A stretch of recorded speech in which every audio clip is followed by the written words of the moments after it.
Hello, I'm Mike Buchanan, leader of the political party Justice for Men and Boys and the Women Who Love Them.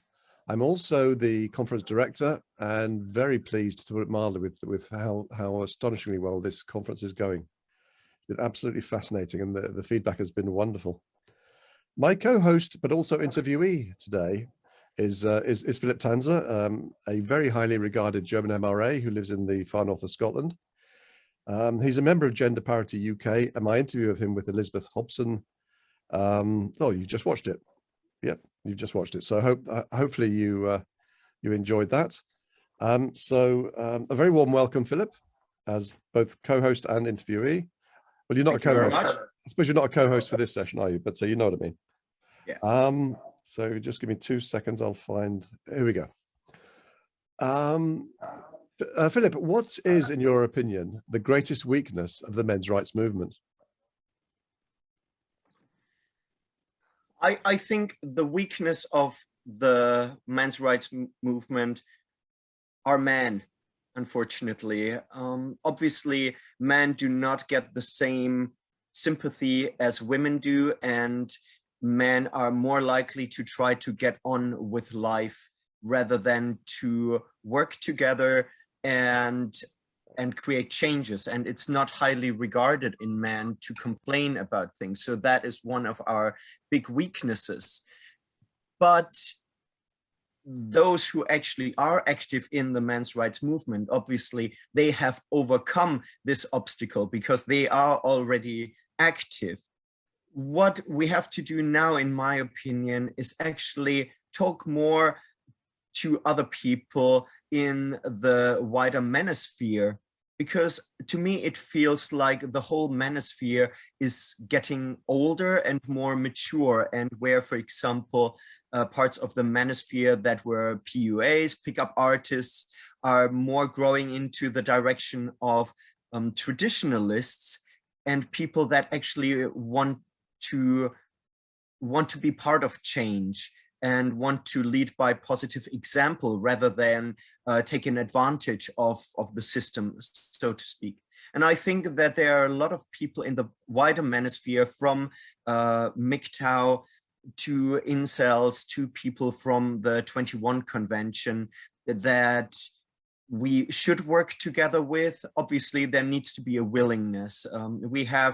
I would say we have some speakers here that are in different areas of the manosphere, and I think we have to expand on that. And I would hope that in the future, for example, the 21 Convention, 1 or 2 of our people might be able to talk at the 21 Convention, and maybe somebody from other parts of the manosphere is being invited to come over here, because one of the people from Gender Parity UK yesterday posted internally that it's a great conference, but there is a little bit of whining here and there, and we should be more positive.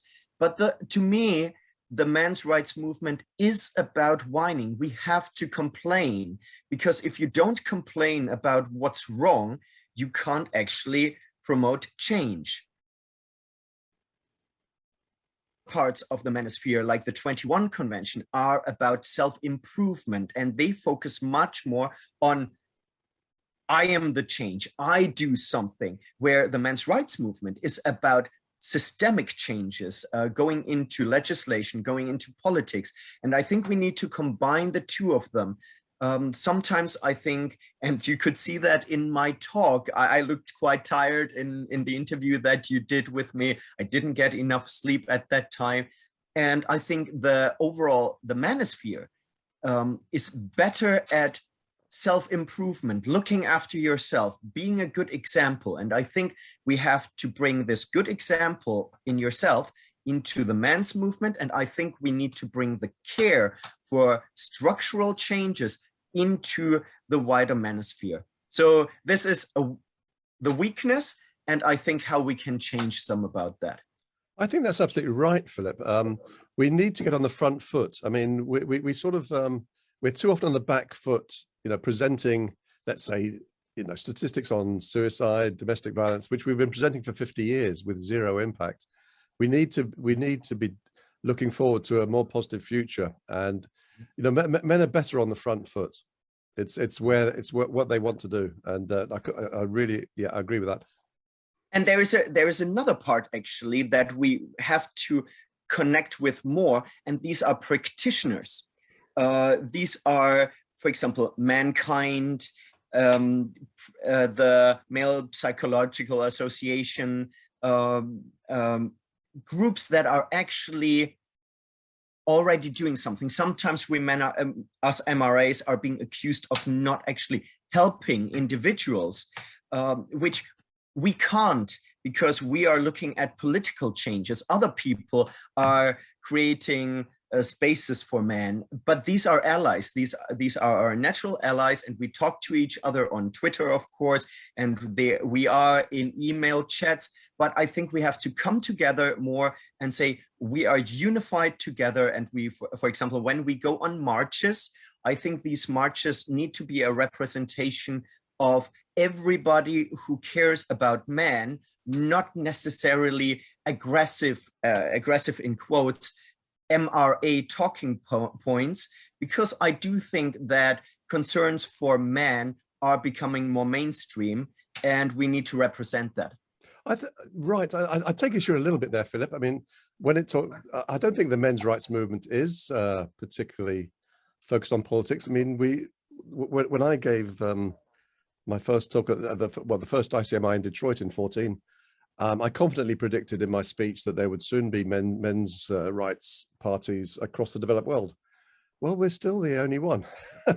7 years on, and still no signs. I mean, occasionally in Australia, I hear that somebody's about to do it, but it never seems to come. Just to finish the point, and as for collaborating with others, couldn't agree more. So John Barry of the Male Psychology, I forget what it's called now, spoke last year. He wasn't able to this year, but he will be next year. They do great work. Mankind I've invited Mankind to join us, and on a number of occasions, and they haven't.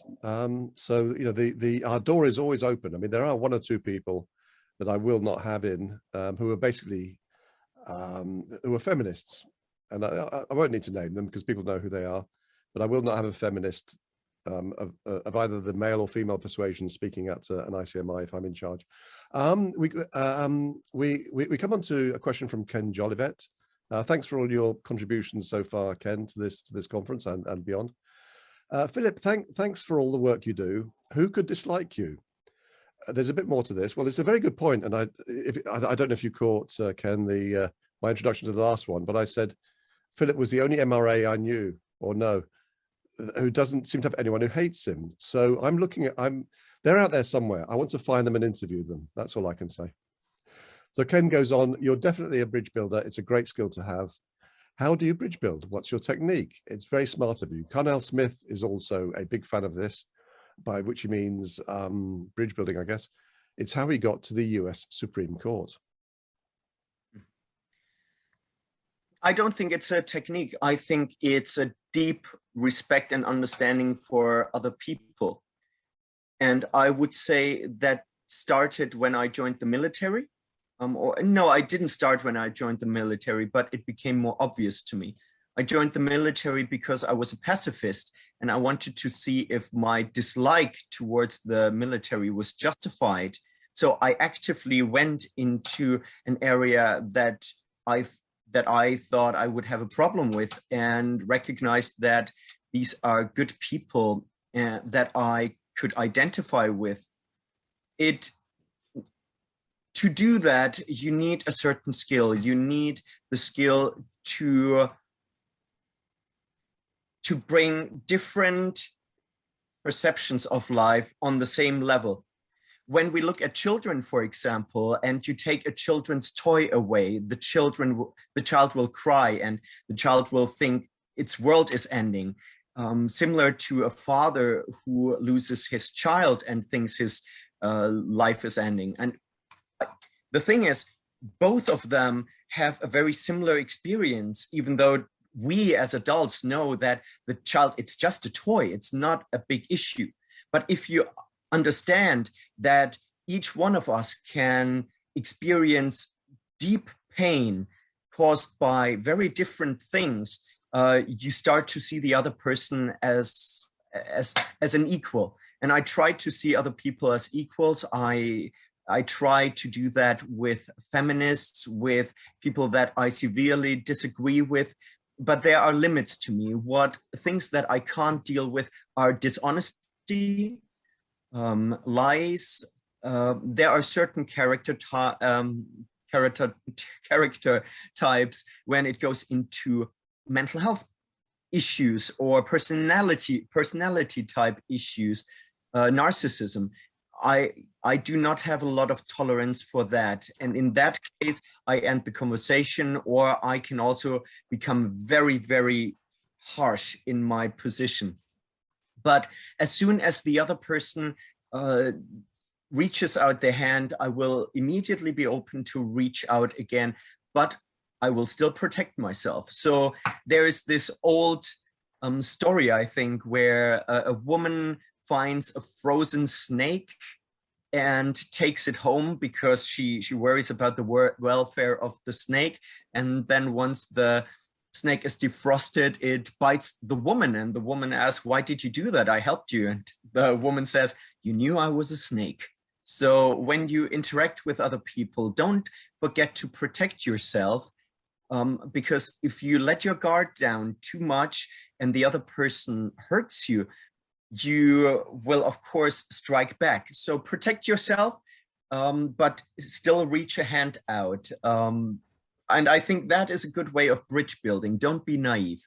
I hope that answers the question. If there are any follow-up questions, please ask.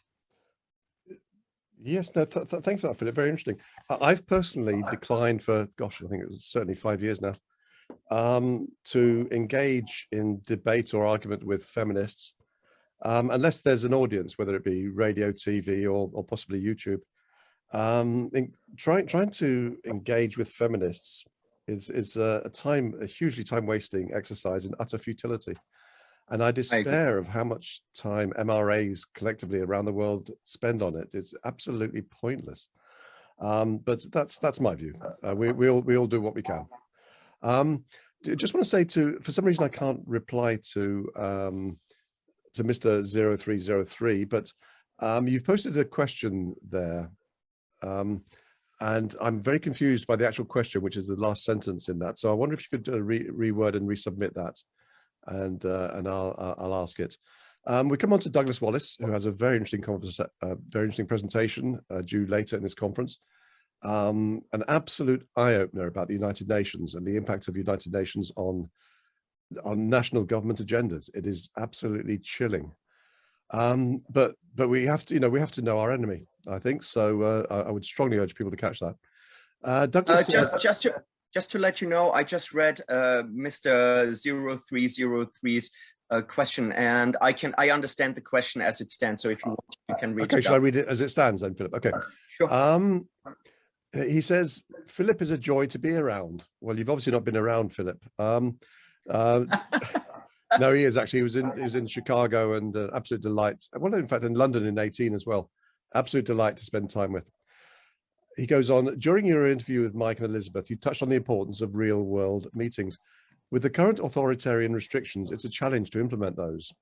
Do you think those were placed, and this is the bit confuses me, do you think those were placed to prevent in-person connection and collaboration, which is one of men's strengths?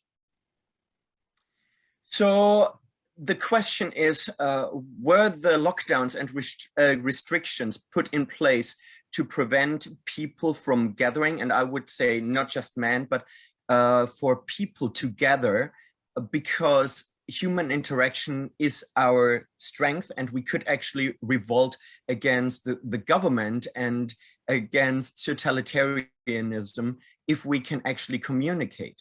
And we see the same thing in social media, where certain opinions are being oppressed, be these opinions against COVID restrictions or anti-feminism in some ways. We briefly touched on this topic in our last interview with,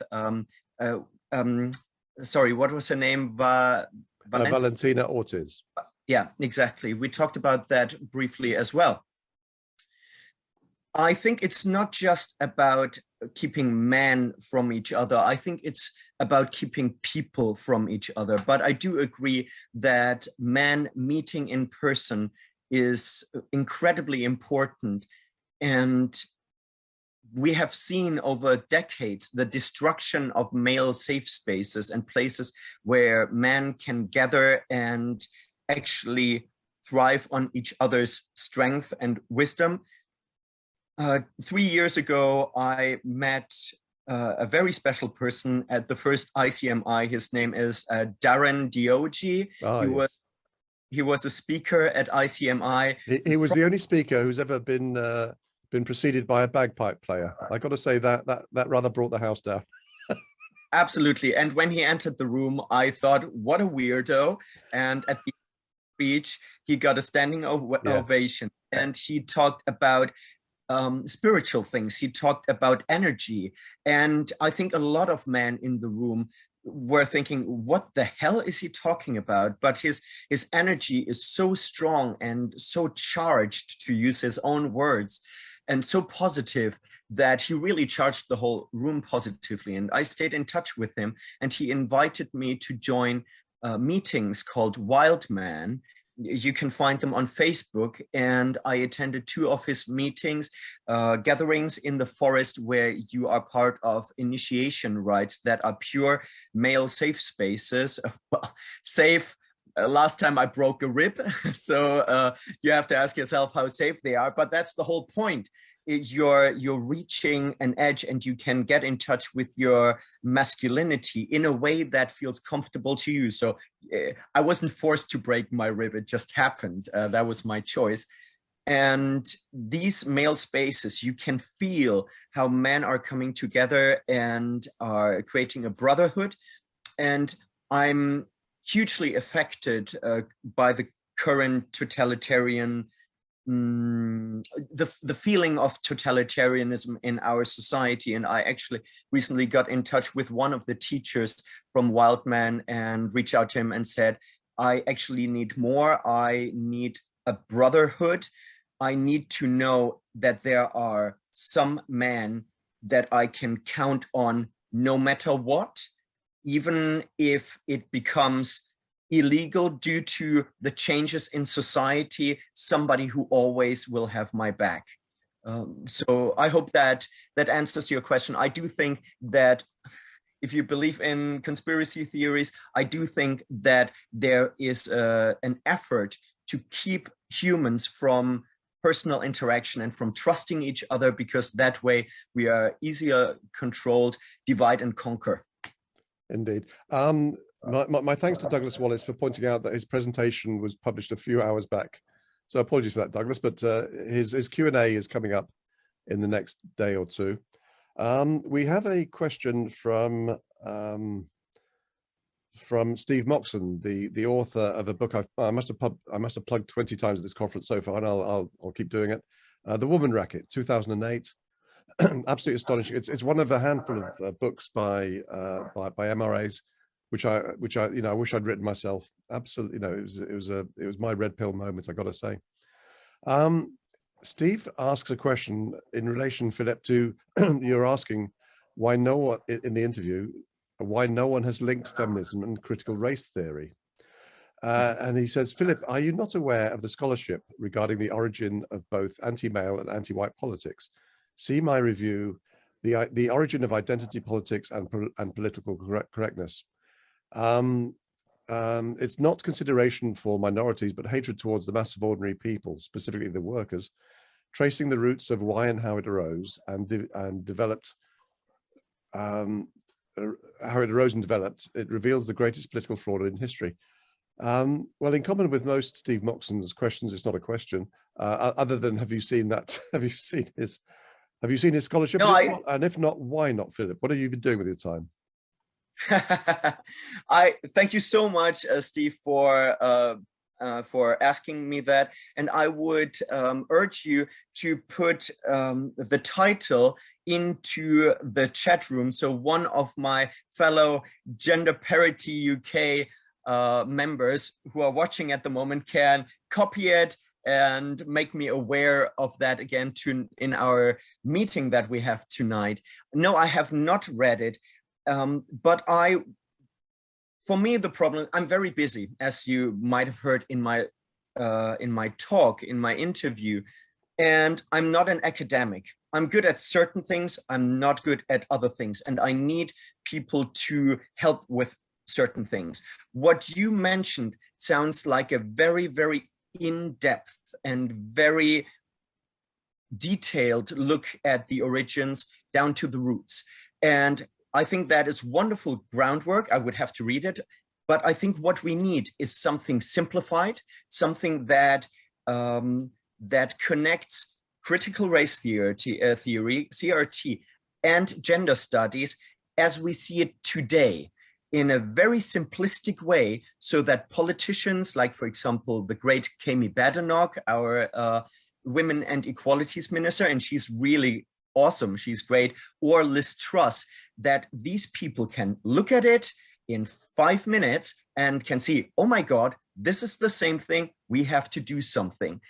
They do not have the time to read long books, and my colleague from Gender Parity UK, Mike Bell, always urges us to write things shorter, and he's absolutely right. You need a long version that you can reference and say, here is the data, here are the references, but then you need a short version. And I actually reached out here in this conference to Will Noland. He was a teacher who lost his job because he questioned feminism. I reached out to him and asked him if he was interested in creating a short paper comparing critical race theory and feminism.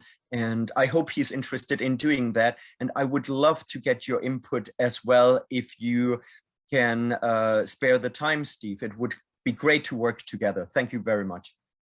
We have first of Sally Ann Burris's questions. This is the lovely Sally Ann Burris, who runs Split the Difference, and a very interesting interview and Q&A we've had. Philip, do you think that society needs men who keep an authentic voice, who can gently but firmly stand and say, we can no longer be silent about men's needs? Yes, absolutely. The problem is that it's almost impossible.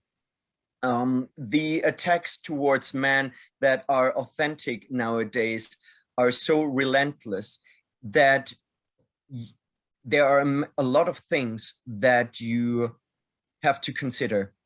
Your family, do you have children? Will these children be attacked as well? Will you maybe lose your children because you speak out?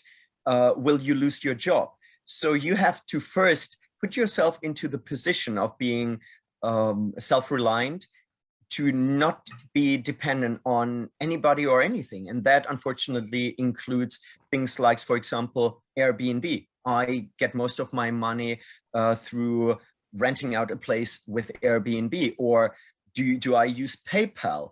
We have seen so many people being attacked in the past by slander and by the so-called cancel culture, that I think first you need to get your how do you say that in English? Your horses? I'm sorry, you broke up there, Philip. Like you have to protect. Oh, sorry. Yeah, first you have to protect your assets, and you have to put yourself into a position where you can actually speak out loud and proud. I'm in a very privileged position. I can do that. And so far it has worked very well for me because I cannot be attacked, but not everybody is in the same position. I know people that have had their livelihood destroyed. For example, one of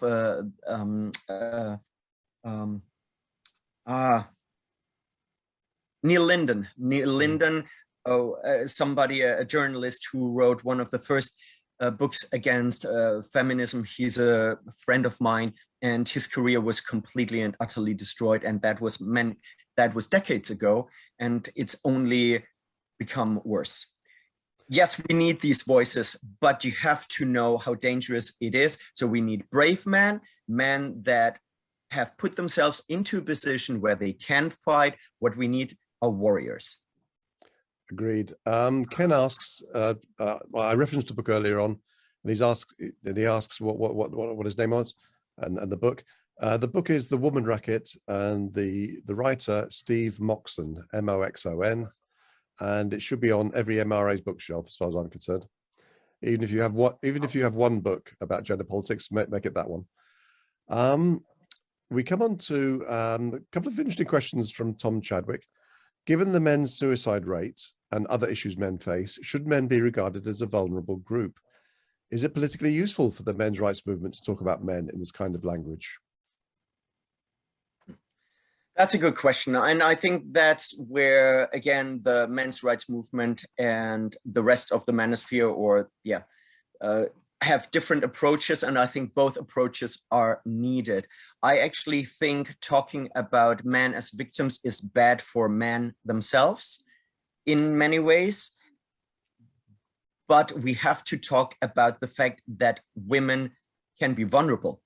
I don't like the victim narrative because it keeps you in a place that it disempowers you. That's how, on the one hand, that's how feminism got its strength, but unfortunately it deeply hurts women. And I think it cripples women. If we do the same thing, we might fall into the trap and keep men in the darker areas of the men's movement. For example, in the incel and MGTOW community, there are parts of that movement that are quite dark and that will not lead to happiness. I want to see men thriving. I want men to acknowledge their pain, and I want men to acknowledge how low they are, but then we need to help them up. We are not victims, but we can be victims, but that doesn't make you a victim. You should not stay a victim. You are a victim of one aspect, but then you have to get out of it and you have to move on and say, I'm going to be the change. I might not be able to get justice, but I will not let society break me down. There are other men that are standing by my side. But going back to your original question, does it benefit us? Yes, it does benefit us, especially in regards to suicide. We have to highlight that men are the predominant, the largest group of suicides. We have to say that male victims of domestic abuse don't get support. We have to say that boys are falling behind. The thing is, but these are injustices, and that does not make us into victims, but that it makes the system into a corrupt system. So we should fight against the corrupt system. And when we fight against it, we are not victims. We are warriors against a corrupt system, and that takes us out of that victim narrative.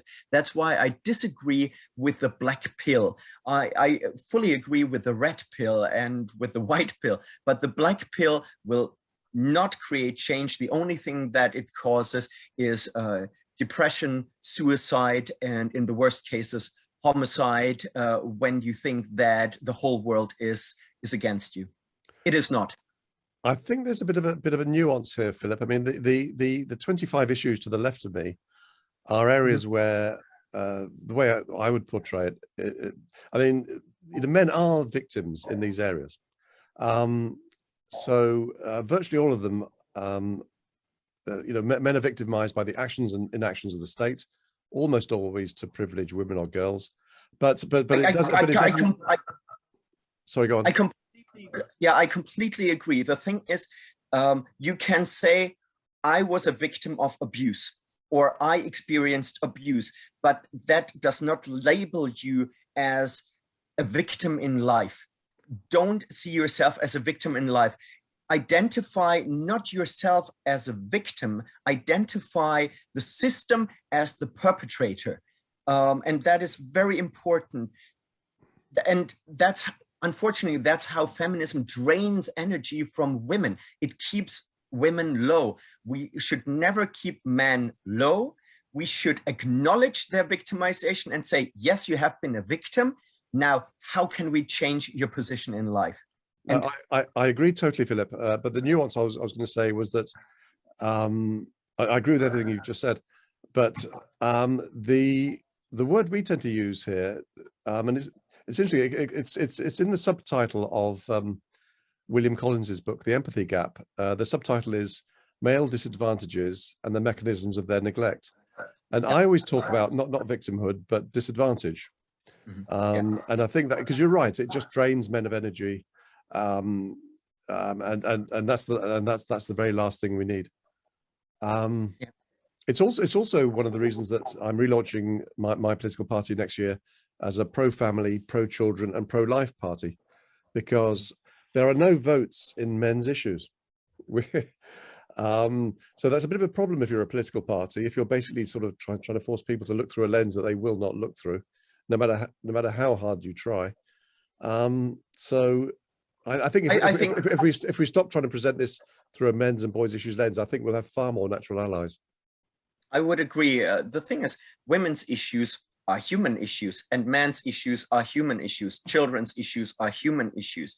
And we have seen that feminism has not just hurt men, it has hurt women and children. When you look at the happiness rate, it is actually women that become more and more unsatisfied and unhappy, where with men it stayed pretty much stable. So they're hurting themselves more than they hurt anybody else. Well, actually they hurt children the most, I would say. But yeah, we have to say these are not man's issues. These are human issues.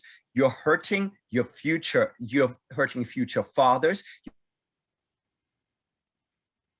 your sons, and the women. That's why the title, Justice for Men and Boys and the Women Who Love Them. It's about everybody. I agree with that. Everybody apart from feminists, obviously.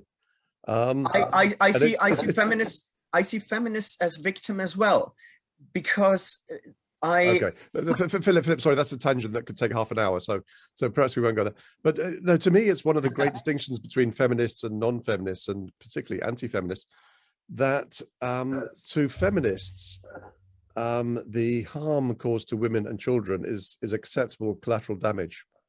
They couldn't care less, and you see that most obviously, I guess, with regards to abortion. 73 plus million unborn children killed last year. That's who are the cheerleaders for abortion? It's women. It's feminists, and who are the ones who basically? It's often lesbian women. It's often lesbian women and women that don't have children. And who is to blame for the fact that abused children are returned to their abusive mothers? It's feminists. So we should be quite clear about that. So back to the questions. Sean G says this. It seems to me there's a big virtue gap. Women are virtuous by default, even when they behave monstrously. Men are not seen as virtuous by default, but monstrous. And we must prove our virtue by ongoing displays. What society views as virtuous changes all the time for men, very rarely for women. Do you have any ideas along these lines, how to restore a parity or equality in virtue? Now, I think I come from an interesting background, because I grew up with the same sex attraction. I looked more towards men, and I think I always saw women for what they are. I never saw women through a rose-tinted lens, even though now I'm in a relationship with women. I would say I see them for what they are, which is quite painful for women. I think men overall are more virtuous than women because they are held to higher standards. I don't think that our view of man will change in the near future. I think what needs to happen is a collapse of our society and huge struggles where men can be respected as providers and protectors again. I think that our society has been too safe for too long for women to understand who built this society or the safety of the society. I had a relationship with a young woman, and she said she was against the military and she hates violence. And then I told her that the only reason why she can hold this position is because there are people in the military and in the police willing to sacrifice their lives to protect her from outside violence so that she can disrespect them and their sacrifice. And it took her a while to understand that. Interesting in that regard is the lecture from Jack Donovan, who I hugely admire, even though I don't think he's always right. Jack Donovan gave a speech called "Violence is Golden," and it's quite shocking when you first listen that the government has a monopoly on violence and that pretty much everything in our society is driven by violence or the threat of potential violence. And at first it's shocking to listen to that, but after a while you come to understand that. Okay. Philip, we have some great questions, so we might need to be a little bit more brief as we go forward. We've got about 15 minutes left. The next one is very interesting, but a bit puzzling. And it includes the term, which is absolutely new to me, I have to say, e-girls. Does that mean anything to you, Philip? Yes. Before I ask the question, can you tell me what an e-girl is? An e-girl is, to my understanding, a woman that prostitutes herself or her beauty on the internet for money. Okay, so for example, we had an absolutely fascinating woman on last year. She's been a sex worker. I think she's in her early 30s, 40s now. Been a sex worker since she was 19. And anybody who wants to understand the reality of most sex workers' lives and so on, really wants, you should watch that. Miss Matthews, I think. Mm-hmm. And she was at the time making a fortune on OnlyFans. But I think OnlyFans has demonetized, sort of, it's refusing to take credit cards and whatever. So I don't know how that's gone. But absolute eye-opener on the world of prostitution. Really incredible interview. That was with Elizabeth. So Mr. 0303 asks, what do you think of e-girls? They seem to me to be an evolution of porn by giving men a parasocial relationship, thus reinforcing gynocentrism while being even more harmful. I couldn't agree more. I think it's more harmful both to men and the women that are doing it, because it is not, I used to be a porn actor and it was very clinical. Actually, it wasn't the worst of experiences. I met nice people. Now I'm an anti-porn activist. But in porn, it was like, okay, it's not real sex and it's not real emotion, and you like your co-actors and you're like, hey, do you want a cup of coffee? And then you shoot the scene and then afterwards you go to McDonald's and that's that. But for e-girls, they invite the man into their lives. They do it in their living rooms, in their private spaces, as far as I know. And they get money for not the image of their body and porn, but for their attention and the pretense of care, harmful both for the women and for the man, I would say. I've got to say, I know it's your Q&A, not mine, Philip, but I actually take a radically different view of it.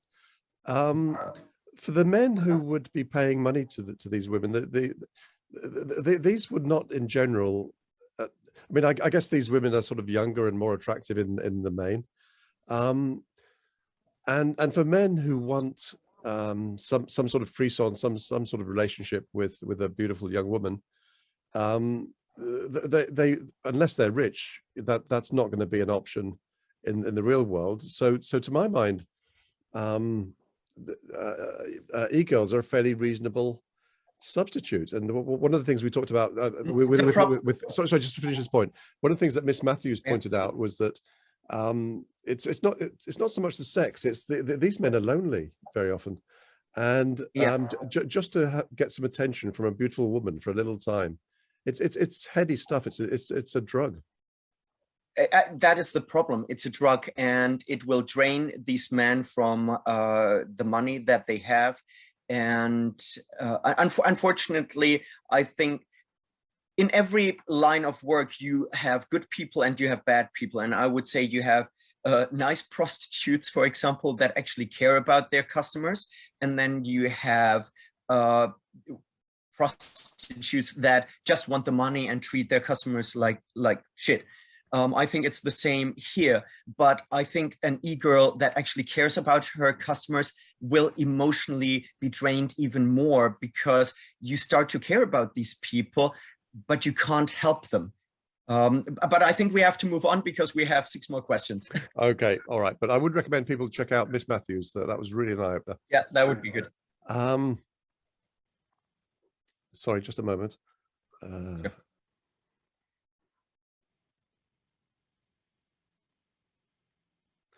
Right. Anonymous attendee posts this, and he says Tom Caulfield on Hoover. So Tom, I guess you posted this on the Hoover window rather than here.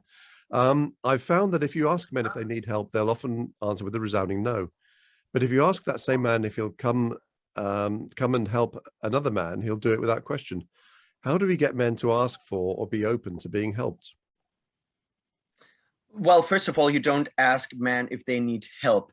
You ask them if they want to have a pint with you, and you just offer them to build something, so you engage them with something else, and then you slowly start to open up. I think there have been some interesting initiatives of male walking groups where you go hiking, and it's for psychological support, but it's not called that. And I think in regards to men, we have to change the language. We don't talk about helping, and we don't talk about therapy. I think what you can talk about is MOT. Hey, let's get yourself an MOT, not because there's something wrong with you, but because you want to stay strong. I think men need more proactive and positive messages. Moving on to the next question. Just very quickly, Sally Ann Burris says men's sheds, and Douglas Wallace says men's sheds are excellent for helping men. Absolutely. Great. Okay, interesting question here from Steve Moxon. Isn't one hopeful change in the near future new internet discussion platforms arising to counter censorship? Now, I assume he's meaning free speech platforms like Gab. And more than a few people have told me that they believe Gab, which is an American platform. Sorry, let me just find my words here. That's run by an evangelical Christian. Whenever he does his, whenever he puts posts, he ends with "Christ is King," which to British eyes is kind of like really quite strange. But he's doing an amazing thing there, and it's pretty well, the only place that that you can post stuff and know it's not going to be just torn down. So, Philip, any thoughts? So my thoughts are that things should ideally be public debate. So I prefer speech platforms where everybody can mingle and where everybody can express their views. Unfortunately, that's not the case anymore on platforms like Facebook and Twitter, and people have to go to platforms like Gab, which I think is good, but it will further lead to radicalization of people. And when I say radicalization, I don't mean in regards to extremism and violence. It's just we have two sides of society that don't actually know what each other think. And I think that will increase in regards to gender. I think there will be more and more women and men that can't communicate with each other anymore, because, for example, women drop out of universities and go into different professions. So I think there's going to be a rift in society on gender lines and political lines. Next question. Mr. 0303 says Philip is keeping things on track. Love it. That's a good thing somebody is here, Philip, isn't it? And he says Gab isn't entirely free speech, but then again, most platforms aren't. If you can just post in the chat exactly how it isn't entirely free speech, that would be fantastic. Interesting thing here from Land Ray. Fighting for men's issues is exhausting. When do we pull back from fighting on the front lines in the public spheres and focus on self-care or retreat into our tribes where we can focus our energy on caring for each other instead of fighting against the others? There will come a time, and it might come relatively soon, where we can't fight a public fight anymore if it continues the way it's going right now. I'm pretty sure my colleague Mike Bell will completely disagree with that. I don't know if he's still in the room. I'm more pessimistic in many ways. I think that there's more and more totalitarianism coming, and once that goes too far, we will have to retreat and go underground. So now is the time to create tribes, and now is the time to create friendships offline and on platforms that are safe. So once the hammer comes crashing down, which I'm afraid it might, then we go underground. Until then, you have to be public, and you have to fight a public fight, because I'm German, and I do not want to be, in 50 years times, I want to be able to say I was there, I was fighting till the last moment, and at the moment I tried to bring my ducks in line or in order. I think somebody posted that. So for example, I try to protect my assets, my financial assets right now. So in case I become criminal in the future, that the government cannot have access to my assets. Okay. Douglas Wallace copies this from Terence White on Hoover. What do you think are the differences between male feminists and the female supporters of men's issues? I think that male feminists, that's a good question. Well, first of all, I think that the supporters of male issues, the female supporters, show an immense strength, because they are swimming against the stream, where male feminists are swimming with the stream. And I would say, unfortunately, I watched the movie Jingle All the Way with Arnold Schwarzenegger yesterday for the first time. And there is the creepy neighbor that is like the women understanding male feminist kind of time. And he turns out to be like the creepy sexual predator in the end. And I was like, they knew it. They knew it. Unfortunately, there's a real truth to it. And I see a real brokenness in male feminists, but I don't see a brokenness in female MRAs. Okay. Female MRAs are astonishing. I love them all. Absolutely. Absolutely. Yeah. I've never met a female MRA I didn't love to pieces, I don't think. Absolutely. One or two of them are a bit difficult to get on with, but they're all just amazing.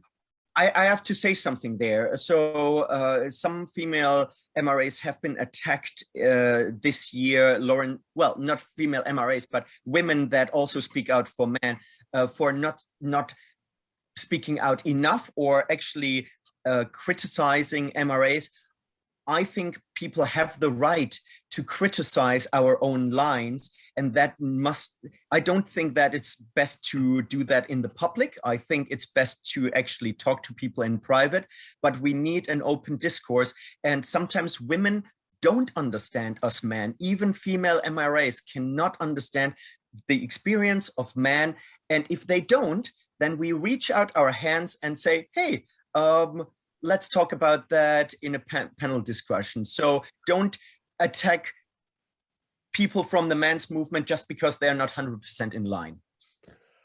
Yes, I think I would recommend anybody here to go to Paul Elam's channel, and I can't quite remember whether it's on Regarding Men or anearformen.com, but he it's quite recently, I think. So I think it's a piece where he alone speaks to camera, and it's called Southern Discomfort.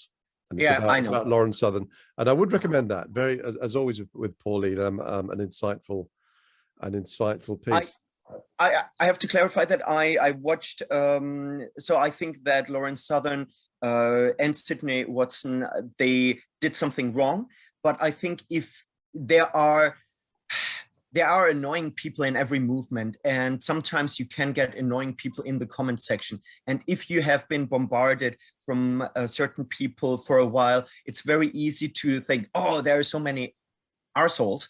And I think it would have been much better if, for example, Paul, and I love Paul, but reaching out and actually taking it off the public sphere and dealing with it in private would, I think, be the better way. Okay. Last two questions. We have to wrap up now, Philip, sadly, but this from Mr. 0303. I do recall Gab first banning porn and then arts they didn't like. When you start doing that, you can't really call yourself a free speech platform. I think I'd go back to my point about I can't remember the name of the guy who runs Gab, but he's an evangelical Christian, so that may explain it. But I imagine he would say, well, you know, there's countless porn sites on the internet. Why would we be one of them? But in terms of political things, and I assume things like COVID, where most social media platforms will drop channels like a stone. Mike, let me read out the last question. I'll do it in 1 minute. From Douglas, you have been reported as saying that you do not support the rights of gay men. Was that ever your position, and what is your position now? I think that I'm for individual rights. I'm predominantly a libertarian. But at the moment, our society is going in a direction that actively attacks heteronormativity and the family structure. And I think as soon as certain minorities start to tear down the welfare of society, I think you have to say, wait a second, you wanted equality, and that's fine, have equality. But if you try to tear down the structures of society, we have to stand back against you. I have many gay friends. I would never want to take their rights away, but I think I would like to take their power and over-representation away. And not completely, not really, of course, representative. We have seconds to go, Philip. Ken Jolivet writes, such a nice interview. You have wisdom beyond your years, Philip. Philip is, of course, 22. So yes, I think he certainly does. It's that skin cream. You really need to be launching your own brand, I think, Philip. And getting lots of nice things in the chat room. People have really enjoyed this chat. And with that, I'm afraid, Philip and everyone else, we have to go. And we have next on Professor Dennis Hayes' video. And then Philip and I are going to interview him in an hour's time. So I hope to see you all there. Thank you so much for watching. It was great. Bye for now. And thank you very much, Philip.